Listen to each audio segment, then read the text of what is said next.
You two don't have to social distance. This is where I sat last week. That's what I mean, yeah. I don't know. Even with our roped off pews today, I kind of wondered if we were maintaining our rules and regulations there. We had good attendance today. You don't care, but others might. That's just your fault. Yeah.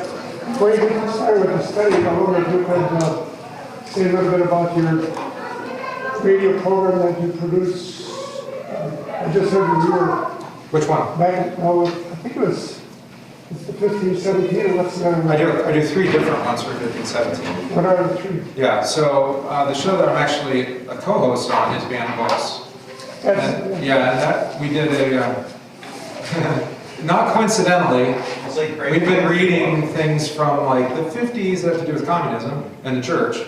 There was a sermon by, this most recent episode was a Methodist preacher that was preaching against communism. Ironically though, I don't think we've covered this on the show, CFW Walther, the founder of the Missouri Synod, has a really excellent series of lectures on rejecting communism as at all appropriate for Christians. It's very interesting, because you think, CFW Walther founded the Missouri Synod. How would he know anything about that? Well, it's, you know, when was the Marxist Revolution? That was before World War I. Yes. Yeah, exactly. He was still living. Yeah. Even though I often attach that kind of ideology with later Marxists, like and Hegel and then the Nazi use of it. But their first revolution was quite a bit earlier than that. Do you do one with this Pastor Riley too?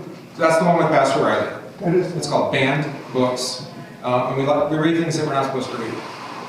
That's kind of it. Yeah, hence the name. You guys are talking about all the issues now. Yeah, we've been focused specifically on church and state, basically since the beginning of the lockdown. We took a little break with Christmas, but we've been really heavily focused on reading things that have to do with church and state. Some of those things we've actually read here too.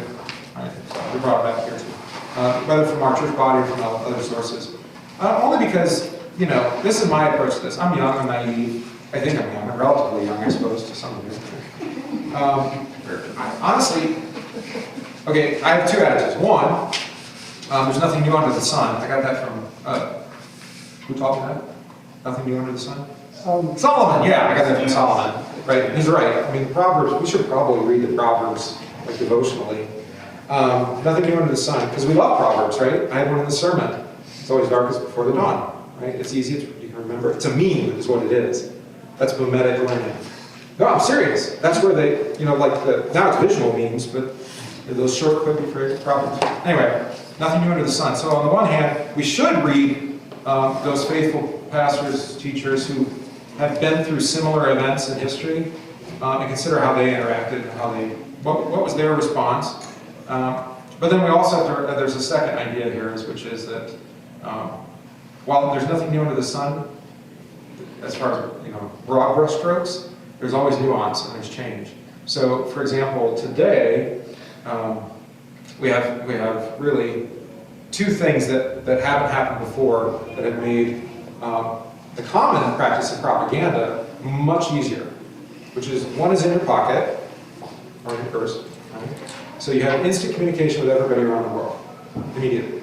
There's no gap of separation between people, at all, as long as you've got one of these. And that, obviously, many people have spent a great deal of money making sure that everybody has one of these, especially in third world countries. So like I mentioned that, I was in Russia, 15 years ago, and everybody had a cell phone, because regular phones didn't work. They wanted everybody to be connected. There's a reason for that.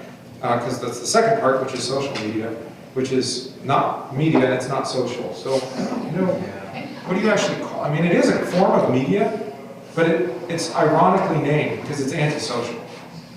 You ever try to have like a reasonable conversation even over email? It's hard, right? And then try to do it on somebody's wall on Facebook. I've been having some fun with some experiments this week. Hopefully they haven't disturbed you too much by the things that have been posted on it, but just to see, like, and it's really weird, just the way that it does not, there's no give and take. There's no sacrifice of position.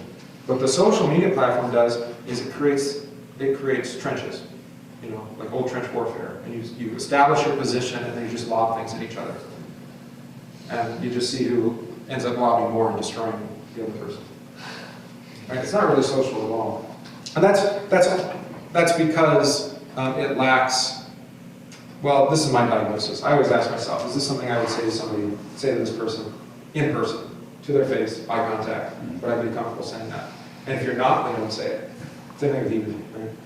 But electronic communication, most people aren't thinking on those terms. They're not thinking about what's the damage this is going to cause to my relationship with this person, with my reputation with other people, because they can all see it. They don't just see what you post on your wall, they see what you comment on other people's threads. I see members liking comments I make on rando people. I'm like, how did you? Because the algorithm, here's the thing. Remember, this is all AI controlled. All right, artificial intelligence. The artificial intelligence wants maximum engagement, right? They don't want you to ever leave Facebook. So I just open my phone and click Facebook, right? Because that's what you do, right? And they want that to happen. Why? Because then you see the ads, and then you get paid. Well, not only that, the longer you're on there, the more they learn about you. So the thing you're paying for, some people have estimated this, it actually costs you about $15 to $20 a month to use Facebook. What?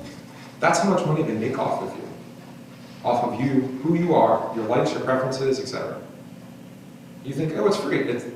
It's privately controlled. It's a privately traded, or no, publicly traded company that's worth billions of dollars.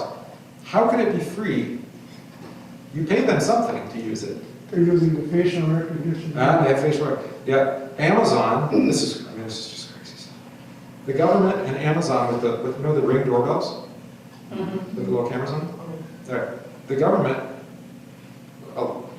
Has service, they collaborate for facial recognition database. So everybody that walks in front of the camera, they get the law enforcement, national law enforcement. Yeah.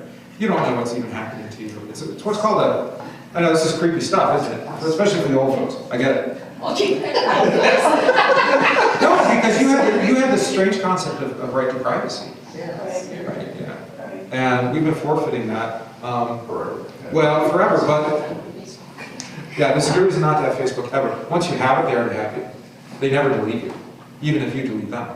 Really? They don't delete your data.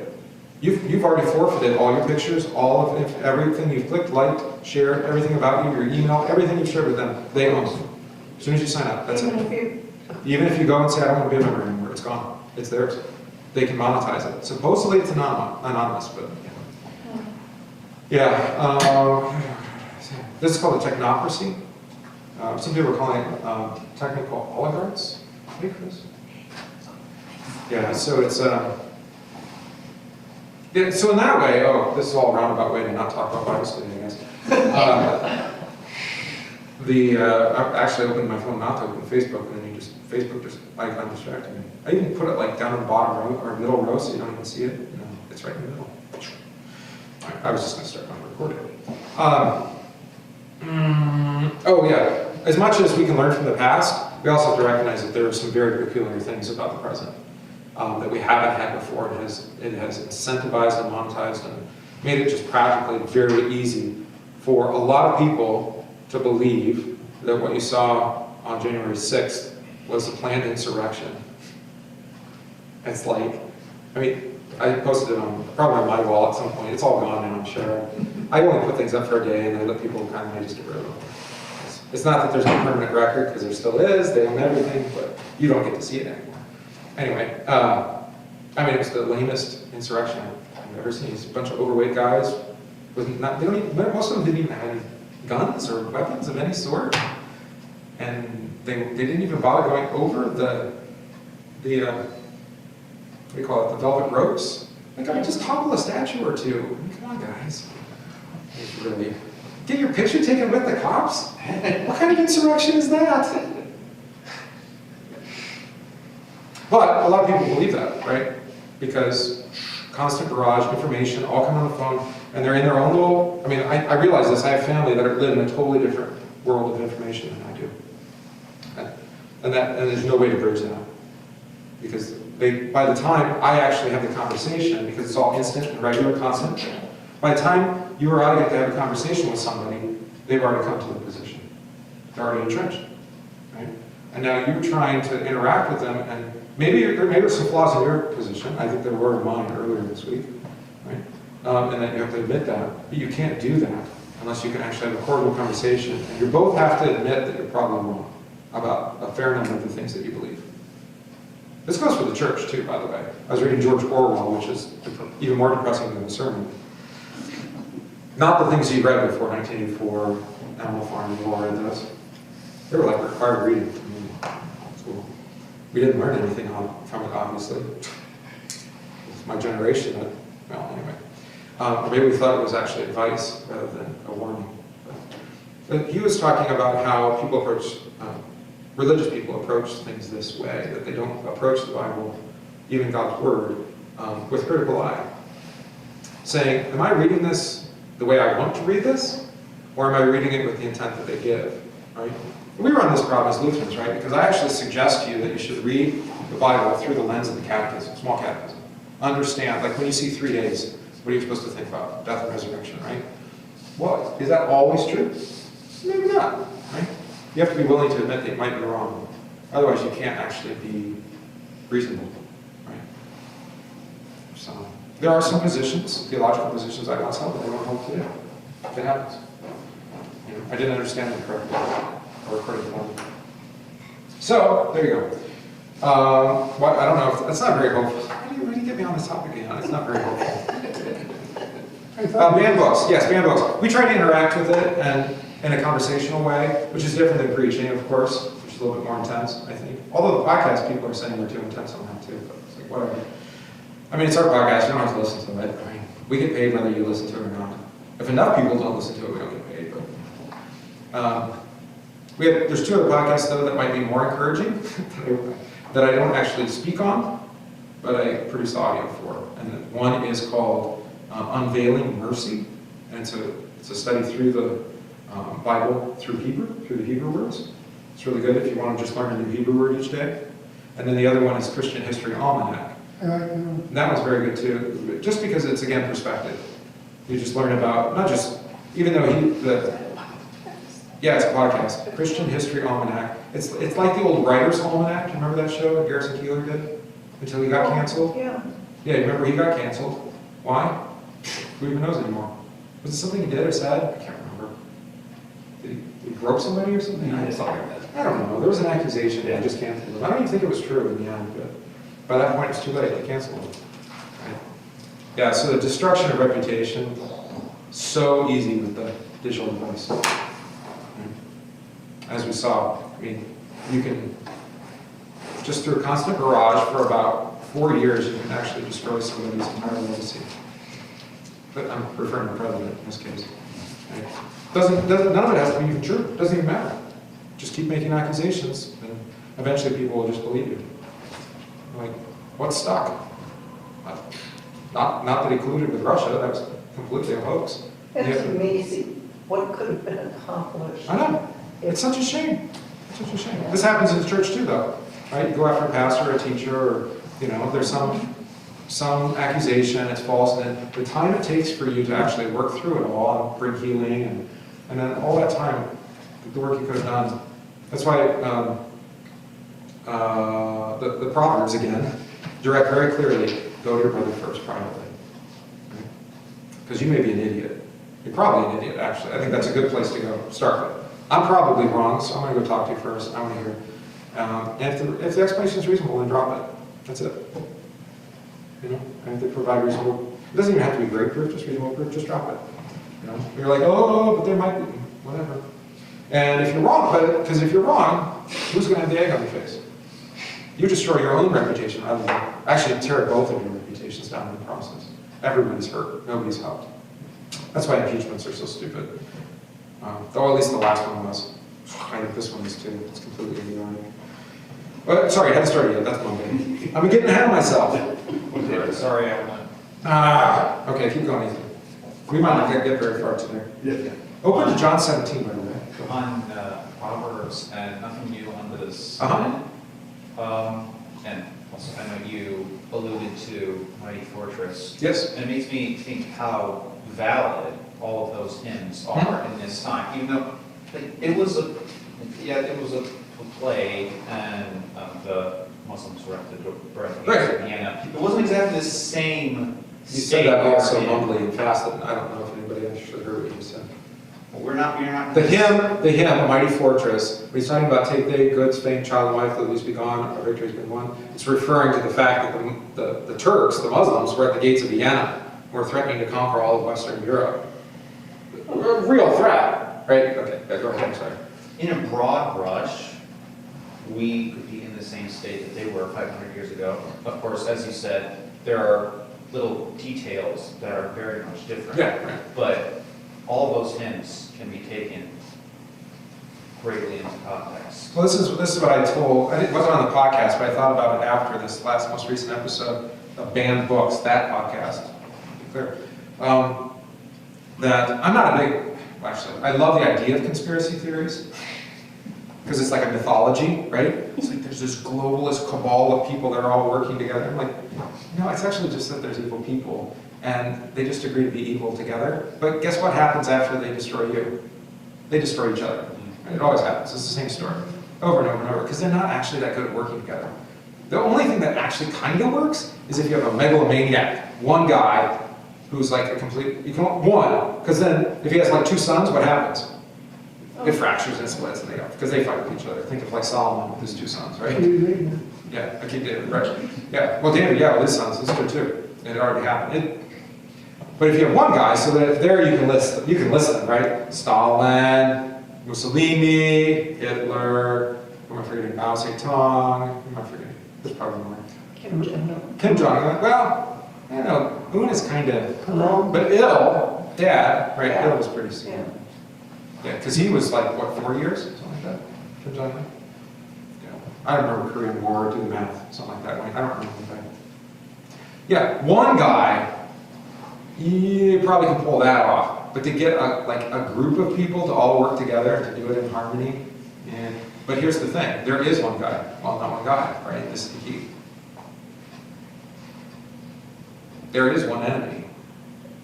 Right? There is a megalomaniac who wants to overthrow everything that the Lord has established. Right? That's Satan, right? Whether they know they're working for him or not, or doing his bidding, it doesn't even matter. Right? Because he doesn't care. This is the other thing. It's not like to build a better new world. Despite what they're saying, every communist regime has ended in what? Just death. Right? Death, eventually. I mean, China's done a pretty good job so far, but it won't end well. Because eventually the people will break, and it'll be it. The party will be over. Either that or Jesus will come. Right? So, no, the devil's not interested in like tyrannical one rule. He doesn't. His kingdom is a kingdom of chaos, not order. He can't build up; he can only destroy. Right? And that's all he wants is just people to die, poverty, sickness, want, and apart from Christ, especially. So, yeah, no, there is a cabal, there is a conspiracy, but it's the devil with his lies and murdering day and night, as Luther says. I could have said that in the sermon too, but it was already too long, so whatever. Okay, let's talk about something more optimistic, which is Jesus. I'm joking because he's going into Holy Week, so it's super optimistic. We are on chapter 17, verse 20, right? So the end of the farewell prayer, or the high priestly prayer. So we need to read those last 6 verses again, and then we'll cover it. I can read it to you in Greek. Uperi ton de roton monon. Okay, never mind. It's all Greek to you. Can we call on somebody? Which verse? Verse 20, chapter 17. Yep. My prayer is not for them alone. I pray also for those who will believe in me through their message, Good word. that all of them may be one. Father, just as you are in me and I am in you, may they also be in us, so that the words they may believe that you have sent me. I have given them the glory that you gave me, that they may be one as we are one. I and them and you and me, may they be brought to complete unity, to let the world know that you sent me and have loved them, even as you have loved me. Father, I want those who you have given me to be with me where I am, and to see my glory, the glory you have given me because you loved me before the creation of the world. Righteous Father, though the world does not know you, I know you, and they know that you have sent me. I have made you known to them and will continue to make you known in order that the love you have for me may be in them and that I myself may be in them. So we talked about how this prayer, it has this, how did I describe it? It's like a web or like a spiral. It seems like Jesus is, what do you want to say, circling the drain almost. Keeps coming around to the same ideas. Circling the drain's bad, that's not good, that's negative. I don't know how to describe it. You know what it reminds me of? Have you seen like the Irish knots? The knots in Irish flags? Where they're all just intertwined, and it all is together as a whole, but yet, and it's a pattern, it repeats, and yet good luck trying to figure out, I don't know how they do it. I mean, it's like MC Escher drawings, right? Or the sense of geometry and space is all intertwined. And that's kind of what Jesus is doing here. He's trying to, really, I think we talked about this last week, he's trying to demonstrate the inseparability of the Father, the Son, and the Spirit, but also now you who are in them, right? And that the inseparability is due to the love that he has for you and the obedience to his Father's will and his Father's will for you, etc. All of that is bound up together, right? And that's his prayer. His prayer is actually for unity. We pray for unity in church. By the way, I don't pray for unity in the world. I mean, I'd like it, but we don't actually have a promise from Jesus for that. By the way, we also don't have a promise from Jesus that every church body would be unified. I know that's a controversial opinion, right? But that's actually another way that our pride gets the better of us. When we seek to bring unity between churches by any other means than one, which is in the Word of Jesus. There was a question that was sent to me, it was texted to me this week about a story that was going around about how Lutherans and Catholics are now communing together. Do you see this story? Right, if you actually read the story, it's Lutherans in quotes and Catholics in quotes. Indicating what? They're not actually Lutherans and they're not actually Catholics. They just call themselves that. And of course then they can commune together because they're saying that we believe the same thing now. Even though Rome, the Pope disagrees.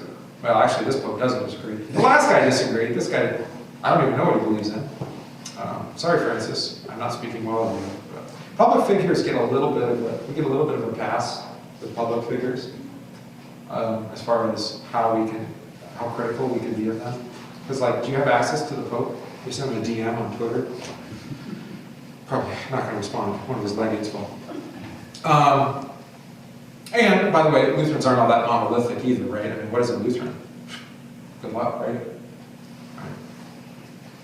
Even Missouri Synod, you can't really nail that down, what that actually ends up meaning in practical terms, right? You go to one church, you're going to have a very different sermon, have very different liturgy. And you're to the point where you're not even sure they actually are the same church. Not so much here, but like travel the coast and see. Yeah, because remember, this is an important thing to talk about. Because what Jesus is establishing here is a different understanding of reality.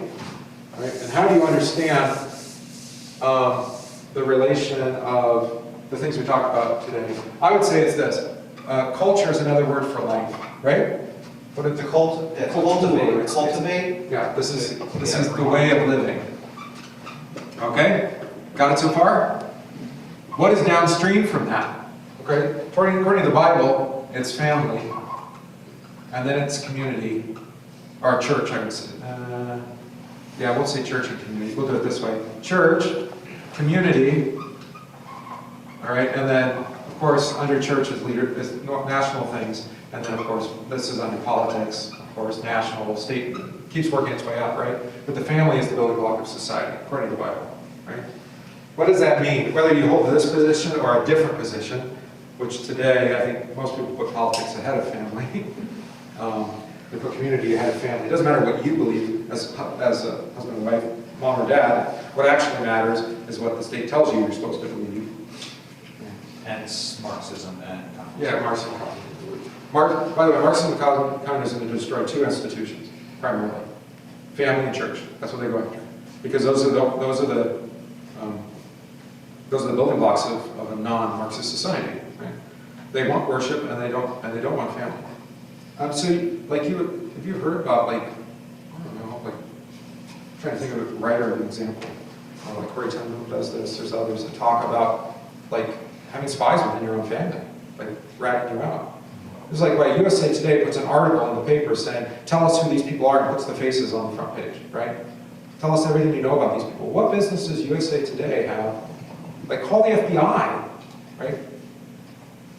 And never mind, those people that were charged federally, what were they charged with? Unlawful entry. A few of them had gun possession charges. Because apparently you can't have concealed carry in Washington, D.C. It's probably true. Makes sense, though. Yeah, it kind of makes sense. You know, protect your legislators. All right, the point is, this is what my point was, is that these things are downstream, if you like, from culture. All right? So actually, if you change the way of living, it changes the way the family lives, it changes the way the church behaves, it changes the way the community acts, politics act. Okay? Okay, now I got to think about why I brought this up, being downstream. This is actually not even true for us, right? Because what do we put at the head? The way of living? Church. Church. No. It's faith, actually. The faith is lived out in the family, but faith in Christ is given to the family and then to the church. Okay. Yeah, I know we like to put the church ahead of family, but don't do it. Don't do it. It's just like what the Catechism says, the head of household should teach his family. Read Deuteronomy 6, right? It's the father who teaches the children, puts it on the doorposts, and reads it day and night as they go about their work and as they, yeah, it's downstream, and that's part of our problem is that we think of faith as our cultural institution, but we only live that cultural institution when we're in church, not in our family, not in our homes. And then that's why we're not incapable of interacting with community and politics. All right, just kind of, I'll leave it in case you still need to get your head a little bit. Why did I bring these up? Because this is what Jesus is doing, is actually putting faith in Christ at the center, right? And then you live that out in your other vocations. So he's praying for them that they would be one with him, because only then can they understand how to interact with each other and interact with the world. Right? But if their grounding is instead, I don't know, well, I'll just say it. The United States Constitution, this is what James Madison, I think, said, or was it Adams? It might have been Adams. I know Jefferson said something similar as well, is that without, they actually said this in not so many words, without a common moral foundation or compass, or whatever words you use, a common sense of morality, the United States Constitution will not work. It will not work. Because you can't respect other people's freedoms unless you actually believe that they're God-given. Does that make sense? Yeah.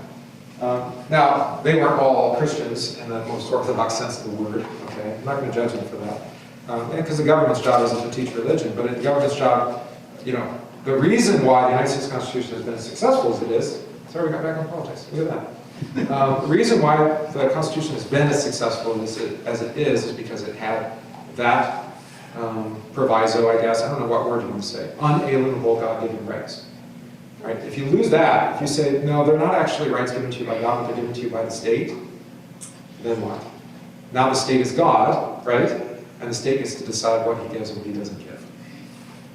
So you can take your freedoms, like the Patriot Act, for example, which is still on the books for some reason. And they're still surveilling everybody. CIA monitors all you can tell. Right? This is the thing. China, you know how they have the whole Iron Curtain, and you can't, text and email outside well, you can, but you just have to know how to do it. But they monitor all communications in and out of China. We do that too. We just don't actually restrict people's freedom based off of what they're reading. Yet. Right? It's already established. The CIA monitors everything. They say all your data. They have more than Facebook does. That's why they work with Facebook. Right? Yeah. And he's like, well, how? No, they did the Patriot Act, right? Because we got to find the terrorists. And now what is it? What is it? Not to find foreign terrorists, but to find the domestic terrorists. And how are we going to do that? By monitoring all electronic communication. And if you dare post something on a platform, or if that platform facilitates it, then we'll delete it. Not only the platform, we'll delete you, everything about it. Right? We have to cut off the lines of communication. Now, if they were doing it in a noble and virtuous way, it'd be fine. But even something like free speech doesn't work unless you actually respect things like thou shalt not murder. But if you're going to use your free speech to take someone, to orchestrate and take someone's life, it doesn't work, right? Or to commit actual insurrection, it doesn't work. Or to plan riots in Kenosha or Madison or, I don't know, Minneapolis. How did they plan all that? How was it so orchestrated? With electronic communication that was being monitored, but nothing was done about it. So, all right, back to Jesus, please. Okay. So he was talking here, and there's a big transition here in verse 20. I do not pray for these only.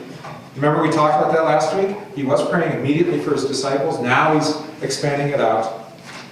John 3:16, the gospel goes to the whole world, but also those who, does yours have future tense? Will believe? Shall. Or shall? Yeah. Yeah, but also those who will believe or shall believe in me through whose word? This is really interesting, right? Notice the possessive there. Their word. Now, is it God's word that they're going to preach? Yes, right? But notice that they also have possession of it themselves. God gives them his word to be their treasure, as we talked about, to hold fast to. Right? And that's the word that they speak. So this little gospel light of mine, I'm going to let it shine. Yeah, okay. Don't hide it under a bushel. I mean, that's what that's all about, right? It's Jesus' parable, but it applies here. Hey, it's mimetic, right? It's a little phrase, and you never will lose it. You remember that the rest of your life. So it's fine. It's fine. All right. So they may believe through the word that they may all be one.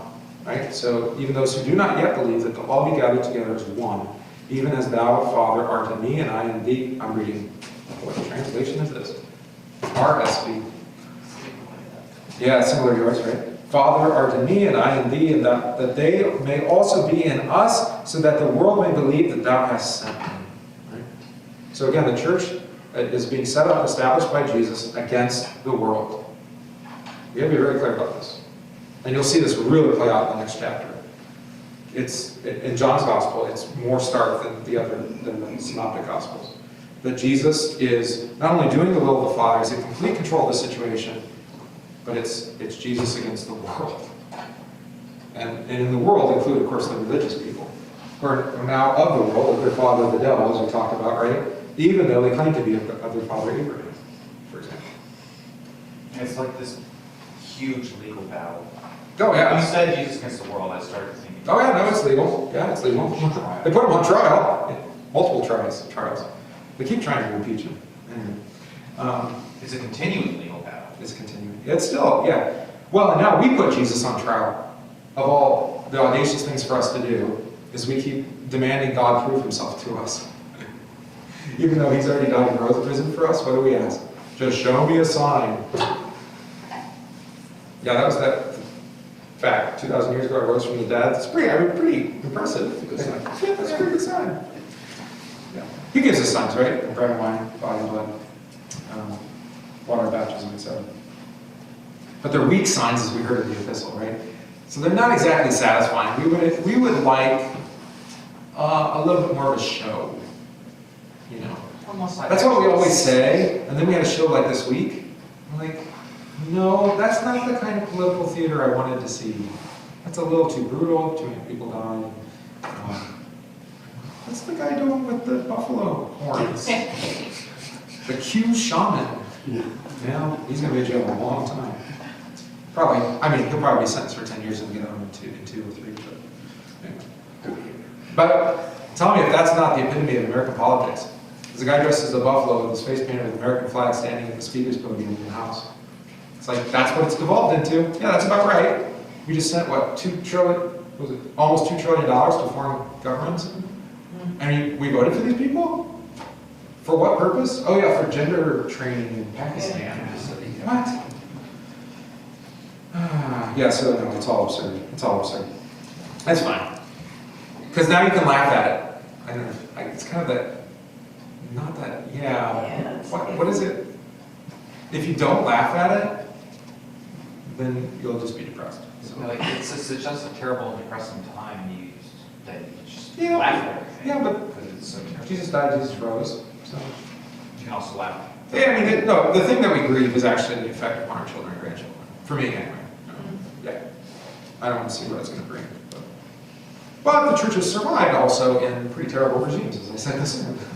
As you pointed out, the times that the church thrives the most is in adversity. It has been. has, if everything's all great and fine, then you kind of wallow in. It might work for a while, but then it ultimately collapses under its own, kind of frivolity. Because what's the point?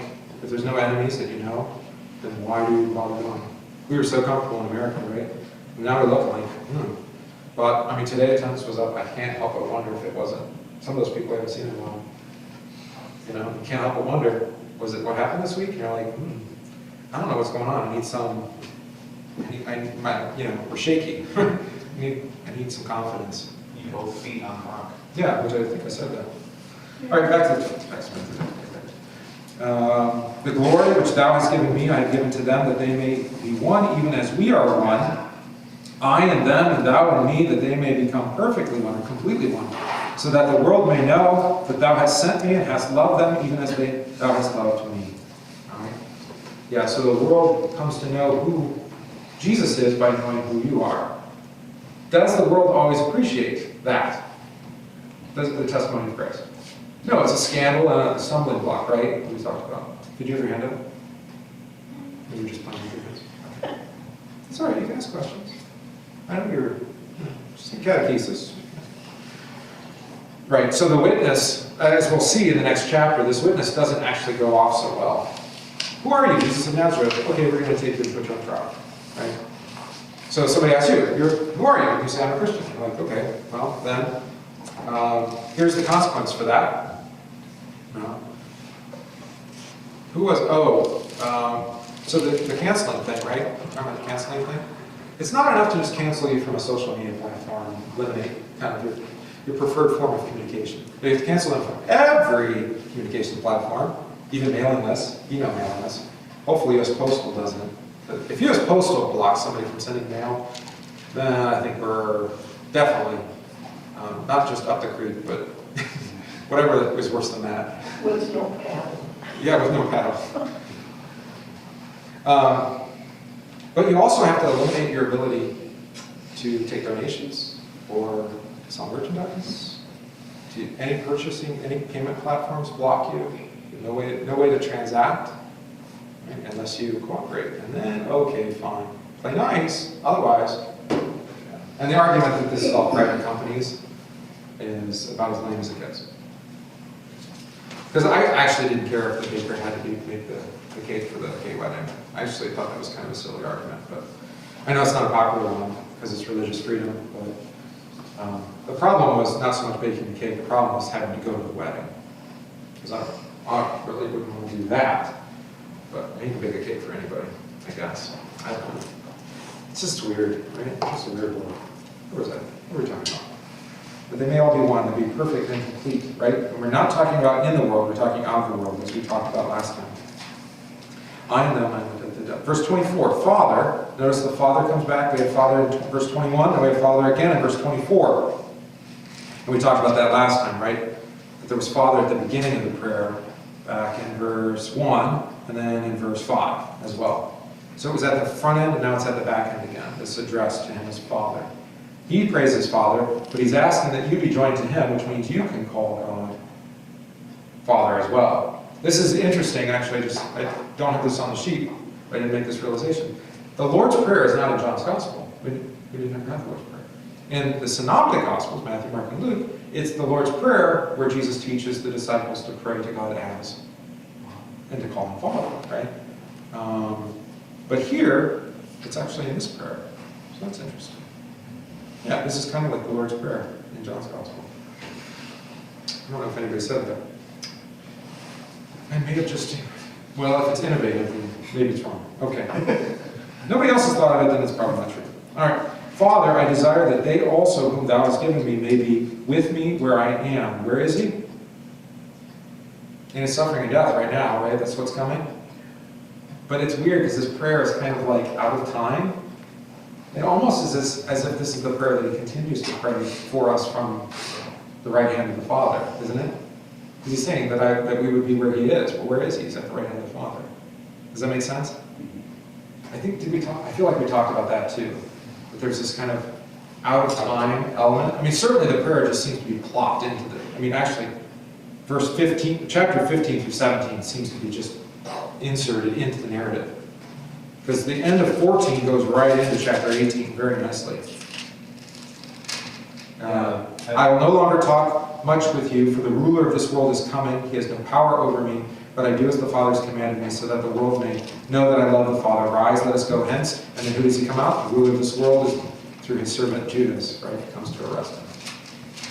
Yeah, in some cases with prayer, that you may not have to look closely to determine if it's past, present, or future, or multiple at the same time. I mean, arguably, we shouldn't have any problem saying it's past, present, and future, since Jesus is the Alpha and the Omega, the beginning and the end, right? It's that double existence that's hard to get our head around. Okay, he was born in time, as we sing in the hymn, born in time, the glory see, hail the heart incarnate deity, hark the herald angels sing, it's in that song. I always hear that we don't sing all the hymns people want to sing. I think we probably just need to spend a Sunday where all we do is sing hymns and then have a sacrament. We can just get them all out of the way, do that once a month, just go through everything that people want to sing, okay. We're free to do that. I mean, it's hard on the organist because he doesn't practice anything ahead of time. Or maybe I don't want to play something. You don't get to choose sometimes. It's called a job, man. Yeah. All right. So this eternal aspect of it, and it's verse 24, right? That's what I said. On the sheet here, it says, it also, I think, is referring back to chapter 14 with the Father's house and the many rooms, that I may be, right? Because remember, he says that he's prepared a place for you. So it's connected to that in chapter 14, I think, pretty well. All that matters is the certainty of that future. And I gave you a few Pauline expressions, Philippians, 1 Thessalonians, and then one from Luke, one from Revelation. So, I mean, this to you who need comfort in the midst of distress, I mean, it is, and it always is true that the prayer of the church is come quickly, Lord Jesus. Maranatha, if you want, in Greek, if you're in Greek. Come quickly. We've been praying that for our whole history. Because sometimes it's too hard to bear, or at least it feels like it's too hard to bear. Right? And that's our only hope, that's our comfort, that Jesus is going to do what he said he was going to do. He's come and this world will be destroyed, and he'll take with him all who believe, who have and will always have believed. And so that's the point here too, is that eternal future, I think. Okay. And then verse 25 is really curious, because now we have not just Father, but we have Righteous Father. yeah, we're righteous Father. I think I gave you a note about that. No, I didn't. Look at that. I thought we talked about that. Oh, righteous Father. Well, we will in a minute.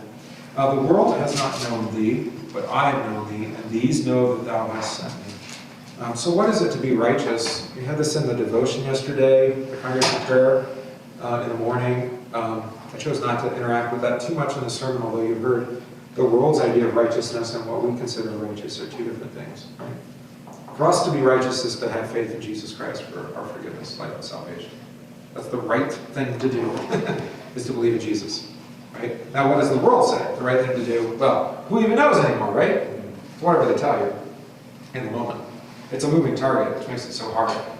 Right? Well, it was right. What was it right to do? It was right to bow your head, and take off your hat for the anthem, right? But now, if you don't kneel, apparently, then you're breaking the rules or something, or you're a dissident. You're like, what? Isn't that weird? Like, can you keep up? You know what you're supposed to be doing? Because I got a text as well this week. It's like, I watched the basketball game and everybody's kneeling at the beginning. Why are they kneeling? Apparently it was something to do with the insurrection that wasn't on January 6th. But Well, with the Bucks kneeling, it was when the police officers in the Jacob Blake case Jacob Blake weren't going to be charged. yeah, well, I mean, listen, I thought of this today during distribution. My mind is usually with what I'm doing, but for some reason it. But I mean, I think we have to recognize that we can stand with solidarity with anyone who's oppressed, or at least even if it's not even true, if they just perceive themselves as like, okay, explain to me what's going on. What's happening in your life? And it doesn't even have to be real. I mean, that's the thing. Like the number of cop shootings. And we had a black officer shot in Texas this year, and there was no protest over it. You're like, what? You're a black officer. That seems like something you would want to actually like uphold and support. So here's a police officer trying to do the right thing, and he gets caught in it. Doesn't make any sense. But that doesn't mean we can't sympathize and recognize that, look, if you perceive this, it may be real, it may not be, but that it's almost irrelevant. Same thing with Christians, right? We want people to actually say, you know, we're sympathetic with the idea that you're not going to be able to, that you might not be able to say what your Lord and Savior Jesus Christ has given you to say. And so we're going to back off, you know, and recognize that you got to cooperate with one another. We have to collaborate a little bit. Give a little, take a little. Anyway. Compromise. Well, not before God, before the world. There's certain things I can't compromise on. Especially, I was telling Mike about this. You know, it's a conversation for the elders probably, but you all probably will receive it too. It's like, the pastor, whether he likes it or not, is a public figure. And, you know, because the church is a public place. Not just according to the law, but actually due to the fact that we are preaching the gospel into the world, right? That's our mission. That does mean that it's possible that the pastor will be a target, you know, be a target. And, I know many, you know, who've been canceled, you know, for something they said or did. And the likelihood that they're going to find something that I've done in my past that compromises what I say today is, well, I don't know what it is, but I'm sure they can find something, or at least fabricate it if they can't find anything, you know. And yeah, so it's a dangerous road to go down. So we have to be sensitive to that and recognize that, you know, you're quick to cancel. Don't be too quick to cancel, because it will get turned on you eventually. It always comes back. It's like a boomerang, right? Do we still have boomerangs? Ask the Aborigines. Back to the point. Okay, you did not choose me, but I chose you. Oh no, I'm on the page, sorry. There it is. I made known to them thy name. Oh, I like that translation. Because it's not just Jesus' name, but it's the whole divine name, right? And I will make it known that the love which thou hast loved me may be in them, and I in them. All right, so now what's the love with which the Father has loved the Son? How does the Father love the Son? By loving us. Mm-hmm. That's exactly right. It's by doing the loving work that He's given him to do. This is the problem with love. This is the problem with a lot of words, right? Is we think of them in abstraction. Even a word like freedom. And what does that mean? If it's not unalienable God-given, then what is it? It's a little bit more like soft clay. It's malleable. It can mean whatever you want it to mean. Freedom means nothing left to lose. I think somebody said that.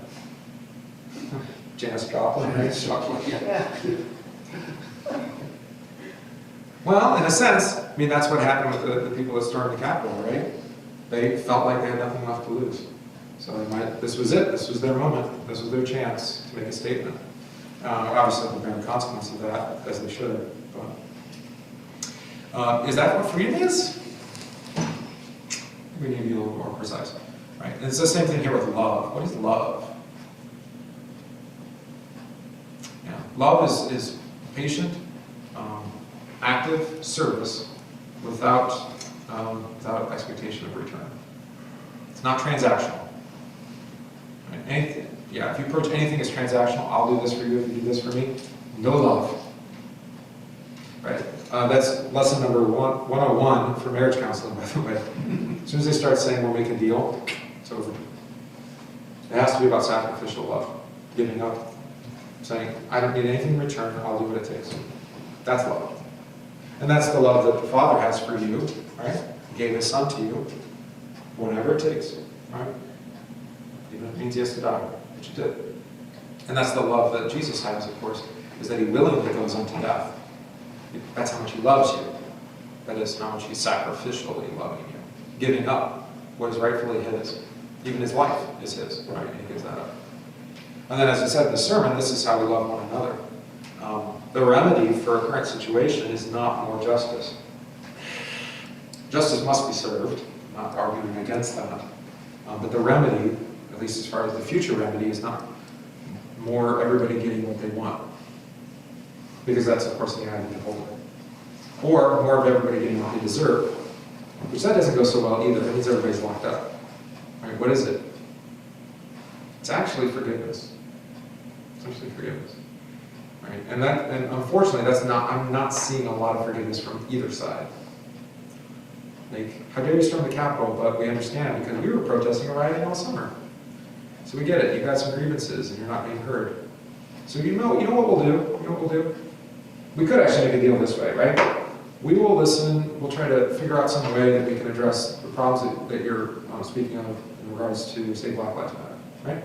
We're going to try to address some of these things. We're going to make an active effort to do that. We don't even think it's absolutely necessary, but we recognize that, you know, you're grieved and your voice isn't being heard.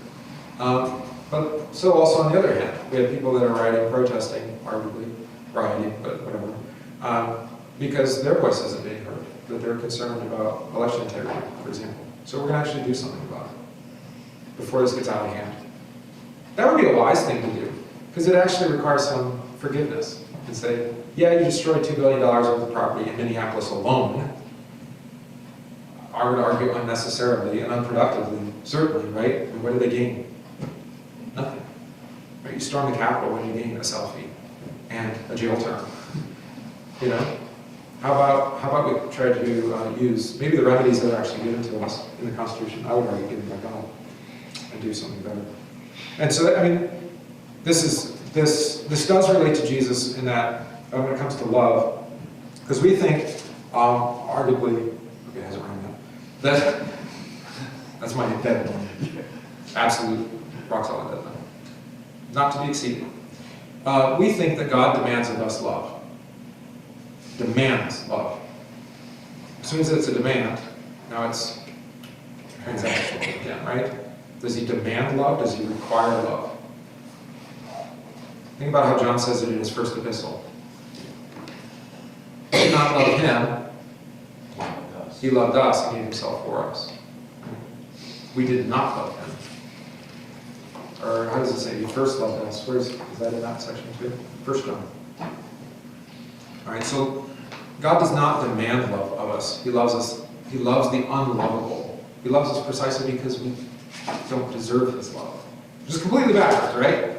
If you deserve love, then it's no longer love. It's just giving. It's not even giving, it's just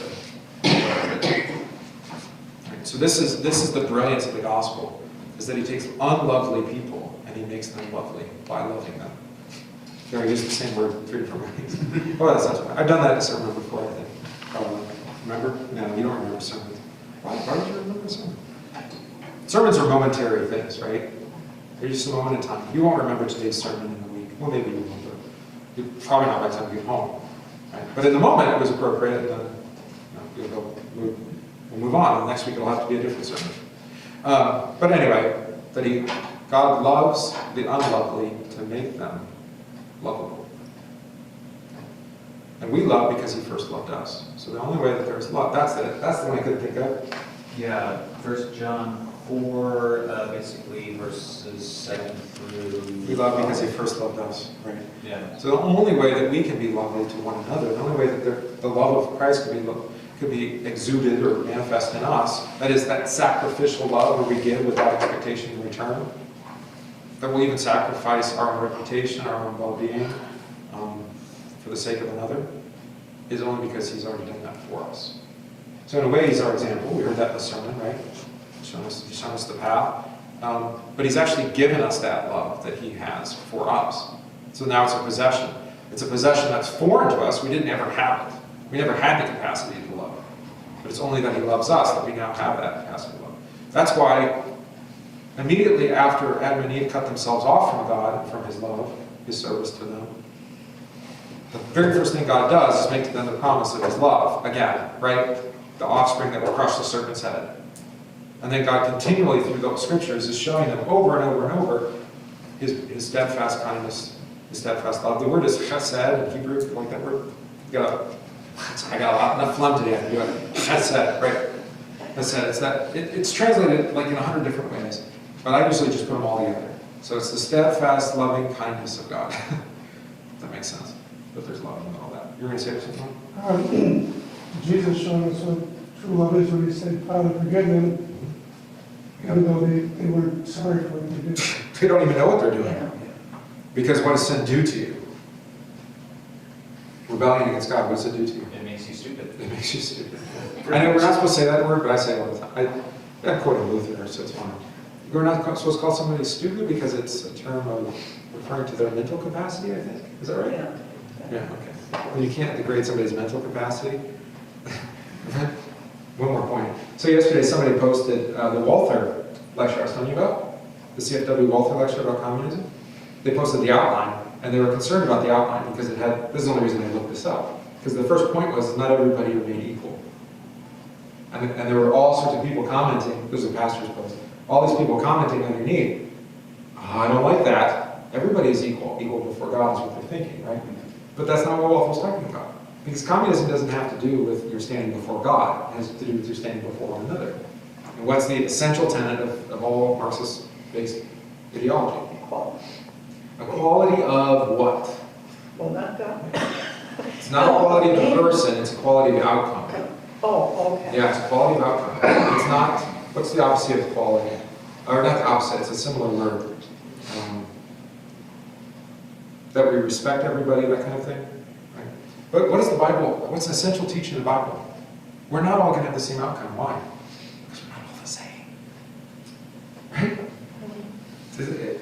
Is it possible for us to, I mean, I'm reading Jesus, and the end of this sermon from Jesus, and all I can think of is that Michael Jackson Coca-Cola commercial, which the kids don't know. We'll have to Google it. Is it still available? Can you still watch it? He got canceled too, right? Michael Jackson. Arguably, not legitimate. But that's a conspiracy theory. Sorry. Remember that, I wanna have a Coca. They're all holding Coca-Colas. How'd the song go? It was a Super Bowl commercial. Yeah. Do you remember this? Okay, you remember, but you don't remember the lyrics. Right. Yes. And as soon as I sing it, you'll remember it, but I can't. I want the world to sing something, something harmony. Oh, that was a song. Yeah, that's what I'm talking about. Years ago. It was Michael Jackson singing it. Yeah, with all the children. Yeah. Which, unfortunate now, I suppose, based off the accusation, that wasn't proven. Is that the kind of, can we have that kind of unity? As long as we all have our carbonated corn syrup drink, we're all going to be one people? Is that what we actually have all in common? I mean, it's a fine hope, but the problem, yeah, it's a utopian hope. You know what the word utopia means? We think of it as like, the city on the hill, right? The heavenly vision, utopia. You know what it actually means? I can't remember who coined it. It actually means no place. So it was sarcasm, or not sarcasm, it was satire. He wrote this whole story about this place called Utopia, and it's no place, because it's not possible. It actually means no place. Utopia. Not good place, no place. Never happens in this world. And what will you sacrifice for utopia? The church isn't a utopia either, by the way. The church on earth. The heavenly church, the church God. So that's kind of the end of Jesus' prayer. It's a weird prayer, right? Because it just kind of pops in there, and it's going to disappear. But it not only, just to summarize this, it not only says what came before, but it actually is pointing forward to the culmination of all things on the last day, right? That we would be one to Jesus, that all divisions, I was thinking of a hymn at the altar, let's see, it would have been, Lord of our life, God of our salvation, would have been a good hymn to sing today. But it's a little bit more depressing, so I thought the ones that Ethan chose were a nice counterpoint to the sermon, thank you. Even though they had the same themes, they had tunes that were a little bit more, what was I going to say? Peace, when earthly things are quaking, peace in the heavens. You know what you're talking about? Yeah, Lord of our. We'll use this for our closing prayer. Trying to find peace in this earth, I mean, we see it. But you got to do it on a very local level, right? Love your neighbors. But what I mean by love, forgive them, right? Forgive one another in your family. Work on your family. Get your family on the same page in forgiveness in Jesus' name, right? And then spin out to your friends and family, and then spin out to your community, right? And there might be a little pocket of peace and love here that's grounded in Jesus Christ, in this church, in this community. But it might not be in your pocket, right? What did I say it was? Lord of our lives. Which one is Amazing Grace? I'm pretty sure it's the one right. All right. No. All right. So here, we'll use this for a prayer. Let's pray. Lord of our life and God of our salvation, star of the night and hope of every nation, hear and receive your church's supplication, Lord God Almighty. See round your ark the hungry billows curling. See how your foes their banners are unfurling. And with great spite their fiery darts are hurling. O Lord, preserve us. Lord, be our light when worldly darkness fails us. Lord, be our shield when earthly armor fails us. And in the day when hell itself assails us, grant us your peace, Lord.